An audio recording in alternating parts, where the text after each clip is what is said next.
Petang ni saya nak ambil buah peria saya ni, yang banyak sangat buah dia ni. Tengok ni buah dia banyak kan. Saya nak ambil 2 biji je, cukup lah. Kalau banyak sangat tak habis nanti. Okey, bawang daun saya ni saya nak ambil juga. Sebenarnya bawang ubi, tapi dah lama sangat saya tunggu, saya jadikan dia bawang daun je lah. Ini je hasilnya. Okey, kemudian peria ni kita potong 2 dan kita korek bahagian isi dalam dia tu. Gunakan belakang sudu, lagi senang. Korek sampai habis. Kemudian kita akan potong dia bulat-bulat. Ikutlah saiz yang korang nak. Saya buat macam ni je lah. Dapat macam ni kan. Kemudian kita ada isi ayam. Dan daun bawang ni saya cincang-cincangkan macam ni.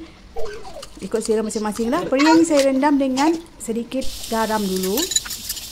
Kemudian isi ayam tu bersama daun bawang dan saya gaulkan dengan bawang blender yang saya dah blendkan awal. Tambahkan sedikit garam dan bahan perasa. Kemudian gaulkan sebati.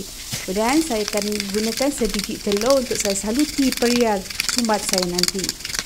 Dia simple je, macam kita buat tahu sumbat juga.